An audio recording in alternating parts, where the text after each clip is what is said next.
They don't make them like they used to. A phrase thrown around so often that at this point it's hard to know what it really means and whether or not that sentence actually carries any real weight. Surely as time progresses, every entry in a series of games stretching multiple different titles will try and improve on every subsequent release. Improving the storytelling, the mechanics, the graphics, the music, the sound design, and after all these numerous advancements and multiple years of developmental improvements, the newer titles should only logically make the older titles look recognizably worse. Yet time and time again, fans of a series that date back more than 15 years like Call of Duty, Halo and Dragon Age, amongst many more, will often say they don't make them like they used to.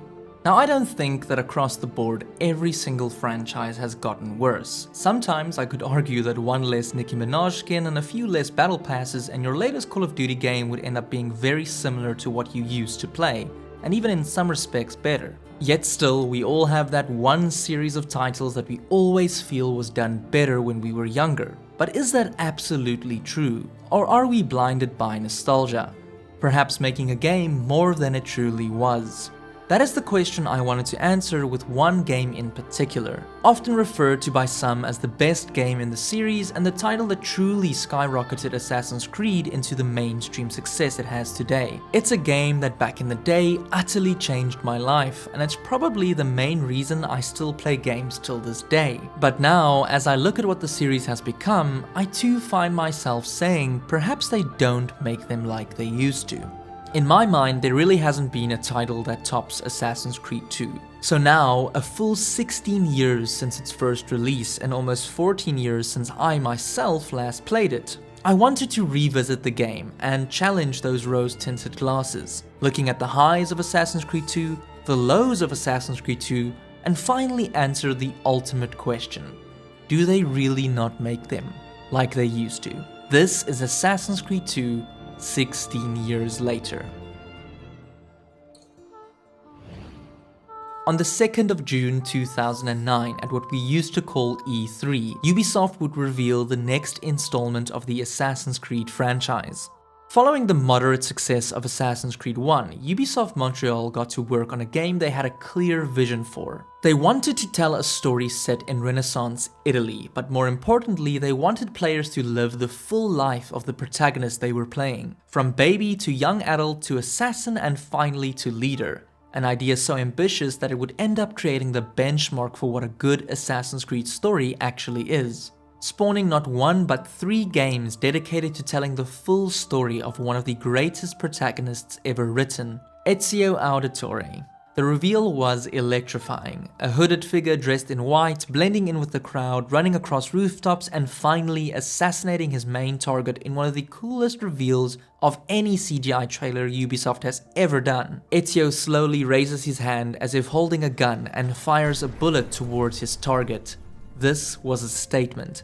This wasn't just Assassin's Creed 1.5, this was a different era, a different setting, different technology, and the biggest bet of them all, a different protagonist. Reviewers and players alike were expecting an evolution of the first Assassin's Creed game that was praised for its graphics and ambition, but ultimately fell short in terms of engaging side content and rather repetitive main mission design. Ubisoft Montreal did not just want to tell a better story, they wanted to make a better game. And so on the 17th of November 2009, Assassin's Creed 2 finally released. And now, returning to the game 16 years later, the same feeling of true artistic intent is almost undeniable. Now, revisiting a game 16 years since its release comes with a few challenges, the main one being able to not critique a game for how it looks or plays now by comparing it to something that released in the modern era. But that's exactly what I ended up doing. How better then to truly answer the question if they made better games back then than by comparing it to what they do now. So I sat down, booted up Assassin's Creed 2, and 25 hours later, multiple deaths by accidentally jumping off the wrong roof, collecting feathers and witnessing for the second time the plot twist that altered my brain chemistry when I was a kid, I think I finally have my answer. So let's break down Assassin's Creed 2 and start with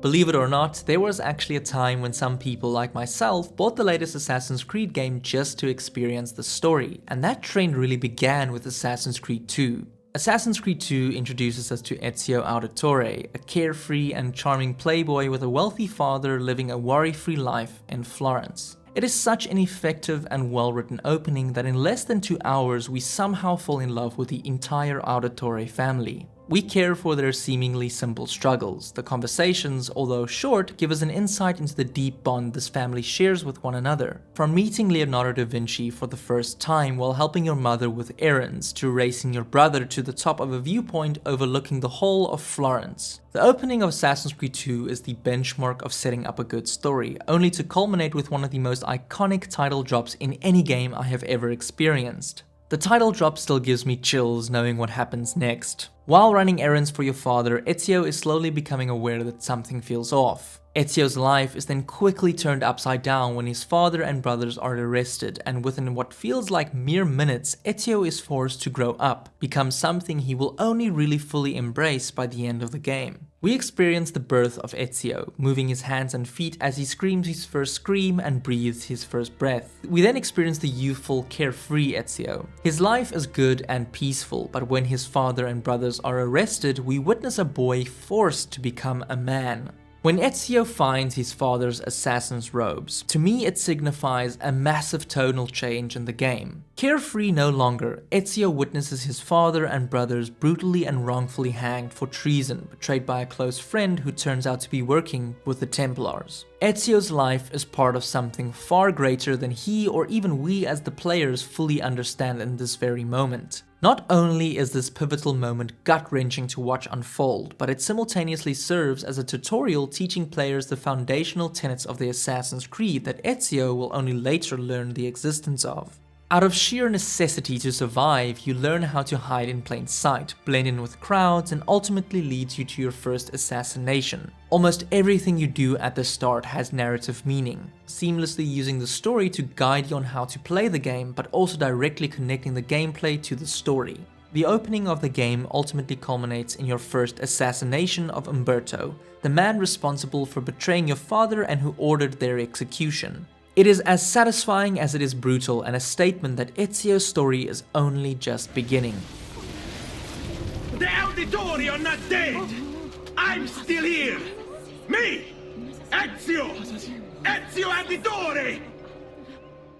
Ezio ultimately sets out on a quest for vengeance against all the conspirators responsible for his father and brother's deaths, and as he delves deeper into the world of the Assassins, a secret society fighting against the Templars, Ezio learns about his family's legacy and the connection to the Creed.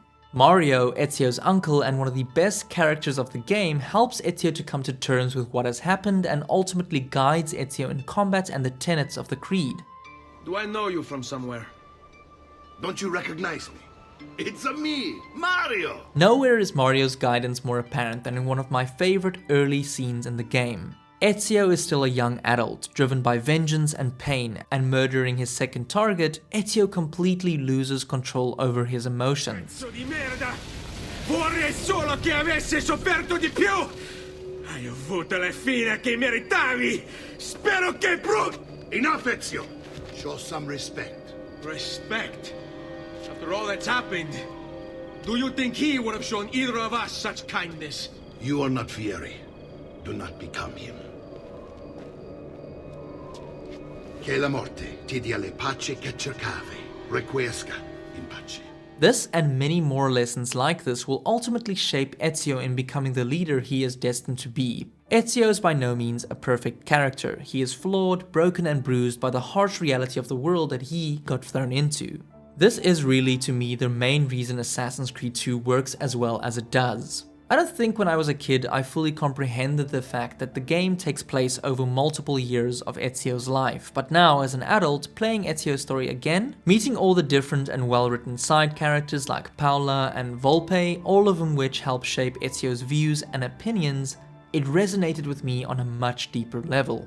As the years of Ezio's life pass, in one of the best plot twists of the game, Ezio learns that almost everyone that has helped him up until this point has been an assassin. secretly guiding and training him to finally become a part of the Creed. Ezio is finally ready to become an assassin, and the journey to get there felt so earned. I know this might sound crazy, but as a kid, this was the first game where I realized that gaming could be more than just pressing buttons or shooting enemies. It could be a deeply personal and emotional journey. It can be a journey of catharsis and meaning, where you become so immersed in another character's story that you forget about your own life. Even when I replayed it now, I found myself completely absorbed in Ezio's journey. There is a moment near the end of the game where Ezio decides to end the life of a man being burned at the stake. The man deserved the pain that was being inflicted upon him, but years have passed and this was no longer the same Ezio that would stab a man 6 times out of anger. No longer a boy with zero respect for the dead. In one full circle moment, Ezio completes his own character arc. No longer just the boy grieving the loss of his family. He has now become a leader, not only avenging his family, but carrying forth the legacy his father ended up dying for. Silenzio! Silenzio! 22 years ago, I stood where I stand now and watched my loved ones die, betrayed by those I had called friends. Vengeance clouded my mind. It would have consumed me, were it not for the wisdom of a few strangers who taught me to look past my instincts. They never preached answers, but guided me to learn from myself. We don't need anyone to tell us what to do. Not Savonarola, not the Medici.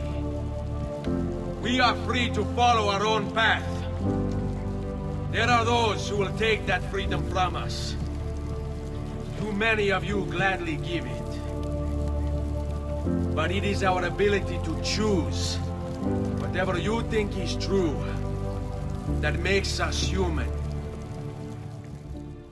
Now, despite how great the story is, it wasn't all perfect, and there are some clear cracks in my rose-tinted glasses. Many times throughout the story, narrative conveniences take place to help move the story forward, without addressing how ridiculous some of these plot twists and plot holes actually are. Like for example when Rodrigo Borgia, the main antagonist of the game, somehow escapes the showdown between him and Ezio despite being surrounded by multiple different assassins that could easily kill him if they wanted to. But clearly the real confrontation is only meant to happen later, and so he escapes without anyone really trying to stop him. Now, despite a few narrative conveniences like the one I just mentioned that happen throughout the story, I want to make it clear that in almost every regard, Ezio isn't just one of the best written characters in all of gaming, I think he is one of the best written characters full stop. And the full story of Assassin's Creed 2, although not always watertight, deserves the praise it gets just for how well it ties everything together by the end, and how emotionally gratifying Ezio's character journey is to experience.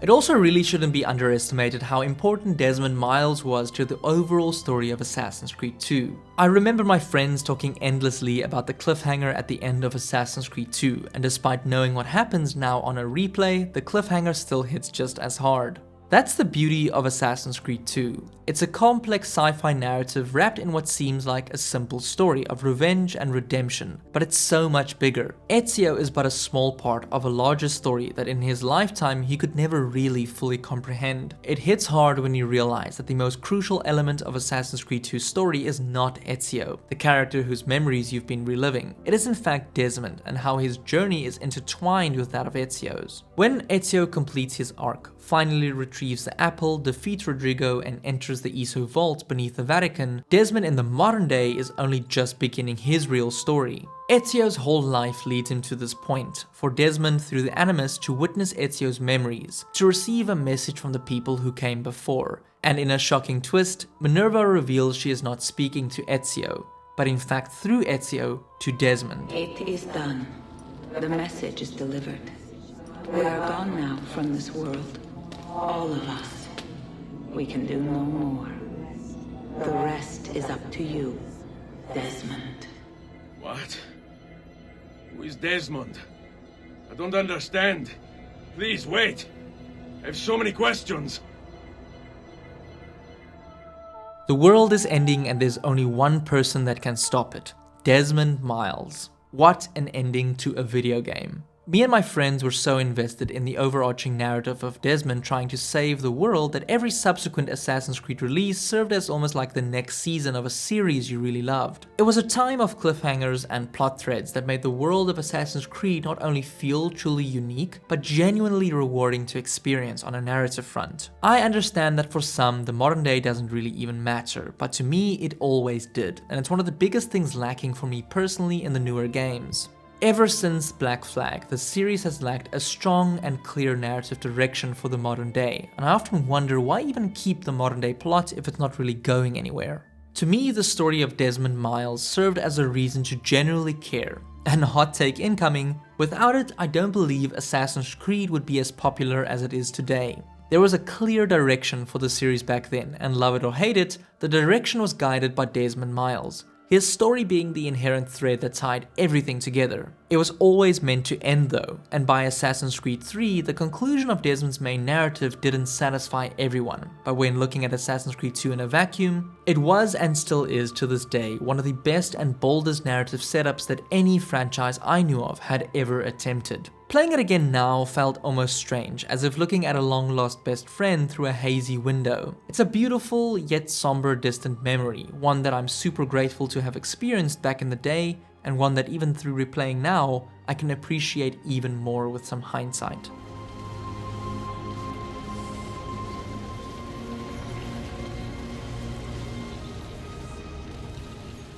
The main location of Assassin's Creed 2 is Venice, and even playing it now 16 years later, I think it's one of the most well-designed and purposely crafted Assassin's Creed locations. By all metrics, this is a masterful showcase of design work. It reflects what I always say. Art direction matters more than visual fidelity. Personally, I prefer the aesthetic and visual design of Assassin's Creed 2 to something like Assassin's Creed Valhalla, which, while visually stunning with sharp graphics and detailed polygons, lack the charm that Assassin's Creed 2 brings to its depiction of Renaissance Italy. The game's visual style to me always felt dreamlike, which aligns perfectly with the concept of the Animus. To me, it was never about an accurate, crystal clear representation of the past. It was Desmond delving into memories, which are often fuzzy and surreal. Running across the rooftops of Venice is still just as fun and immersive as I remember. It so perfectly encapsulates the word fun. The rooftops bend and curve, shaping your route as you methodically decide how to traverse in the moment. You are always locked in, deciding where best to turn, vault, dive, swing, or grab. And as muscle memory began kicking in, I quickly got to a flow state with the parkour. Venice was clearly designed with parkour in mind, and that's why it works so seamlessly. The intimacy of the city also allows for the power fantasy of being an assassin in a crowd to fully come to fruition. Stalking your targets from rooftops, hiding in plain sight, using the environment so consistently to your advantage, you can't help but fall in love with Venice and feel like an assassin. From beautiful cathedrals towering over you, to the bustling winding streets filled with musicians, artists, shopkeepers and doctors, Venice feels alive, with buildings only ever separated by the water that keeps this beautiful city afloat. At night, the insides of homes are beautifully illuminated by candlelight and lanterns lighting the dark alleys. Your imagination, just as with the parkour, can run wild in this city, because it's designed to feel bigger than it actually is and as immersive as you'll allow it to be. You are almost never faced with staring at the technical limitations of the time either, simply because of how well the cities are at hiding its limitations in plain sight. Climbing to a high viewpoint, because the roofs of Venice all look the same from above, the draw distance limitations are almost negligible. Performing a leap of faith, the pop-in is almost unnoticeable due to the motion blur and speed of the jump. When on the ground, the height of the buildings and how tightly they are spaced, combined with the maze-like pattern in which the game's map is built, enclose you as the player from ever noticing any loading happening ahead or behind. It's absolutely brilliant. Now don't get me wrong, some elements of this game do feel dated, particularly regarding draw distances outside the main cities. When you're outside, you notice low polygon rocks that you can't even climb and grass that never really fully catches up with your pace. But inside the main cities, you are almost never faced with these issues. One thing I distinctly remember from all the reviews back in the day was how the sound design of Assassin's Creed was always praised. Looking back, they might have actually been right. The ambience of Venice is so finely tuned. You can hear vendors and people walking through the streets, with bystanders commenting on your actions and messengers spreading rumors about your misadventures. Help us end his deadly reign!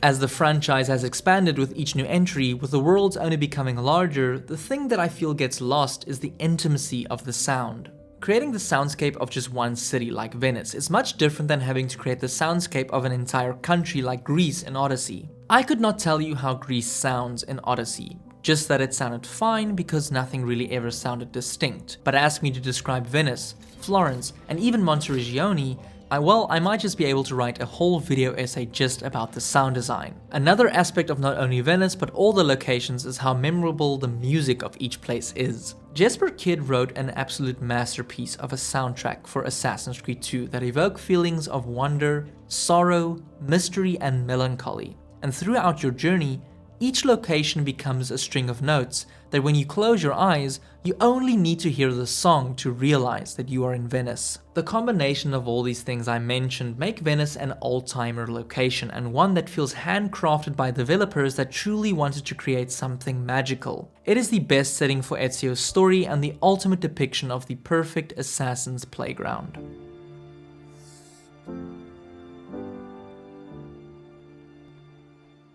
In terms of combat, for the most part, the weapons all feel great to use. Double assassinations are smooth, although there is still a bit of jank to the animations. The combat fluidity seen in the promotional trailers leading up to launch only really comes to life when an automatic finisher is triggered, because for the most part you are just hitting and dodging enemies until you can eventually counter them. But trust me, when these finishers are executed, they are sleek and effectively brutal. Like when you stab someone rapidly in their chest or slice their neck with a dagger, they're impressively animated and oftentimes shockingly brutal. I also really appreciate how almost every weapon feels distinct, with multiple different flashy finishes for every weapon type so that almost no kill ever feels the same. The one major critique towards Assassin's Creed 2 when compared to the more contemporary releases is that the combat in this game is very basic and that it can be seen as very repetitive, but to me it's form over function and fun over complexity. And for the runtime of 25 hours, I think it certainly serves its purpose and never overstays its welcome. Now we get to Ezio's tools. The smoke bombs, for example, are very effective, yet overpowered, but ultimately work because the game restricts Ezio to only carrying 3 smoke bombs at any given time. But use it correctly and you could kill an entire patrol with 1 smoke bomb. I don't know if this is another hot take, but I really hate the throwing knives in this game. The lock-on system is terrible, and more often than not, using the throwing knives ends up with me entirely missing the target I'm aiming for and looking like a total idiot. Had the lock-on system in this game been automatic or at least a bit smoother, it might have been a little bit better. That's also why I prefer Assassin's Creed Brotherhood's combat a little more, as it features a more refined version of the combat system with a smoother moveset that allows you to chain takedowns in quick succession. While this makes the game easier than Assassin's Creed 2, I do still prefer it. I don't necessarily play Assassin's Creed for its combat difficulty. I play for immersion, being an assassin capable of eliminating targets in mere seconds. To me, it's a power fantasy, and Assassin's Creed 2 is a little bit more rough around the edges in that regard, but it certainly improves upon Assassin's Creed 1's combat in massive strides.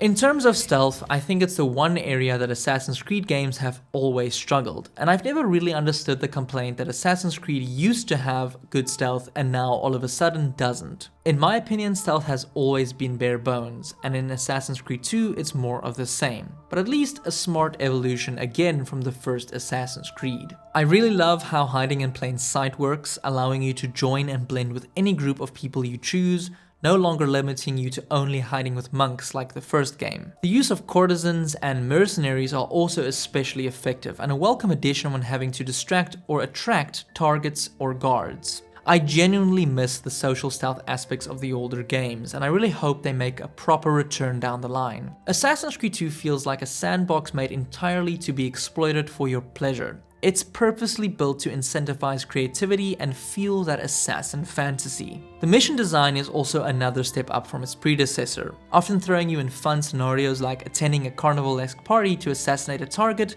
but forcing you to first take part in the festivities in order to gain access to your target. or flying Leonardo da Vinci's iconic flying demon across the skies of Venice in order to infiltrate a highly secure location. But also, seriously screw that mission, because despite how cool the setup is, controlling that thing was an absolute nightmare, and I really don't remember it being that hard. I seriously think I died like 20 times, and as an adult, that's pretty embarrassing, and my younger self would be very ashamed. Outside the main story, the game doesn't offer a lot to do in terms of side content. This isn't bad for me personally, as I prefer a tighter experience rather than a dragged out mess like Valhalla, where any redeemable qualities the game might have gets lost in the sheer noise of all the content. Assassin's Creed 2 is a leaner, more focused experience where all the emphasis is placed on the story and the quality of those main missions. It's a focus that feels like my time is actively being respected and that any fluff has been cut out. That doesn't mean there isn't side content, and between assassination contracts to collecting feathers, the game definitely keeps you busy for a few more hours. The best side content on offer here are the assassin tombs, offering a complex parkour puzzle for you to traverse and explore, and by completing them you are handsomely rewarded with money and gain another key that will help you unlock Altair's assassin outfit. It's simple and purely cosmetic, but looking cool is a pretty great incentive in an Assassin's Creed game if you ask me.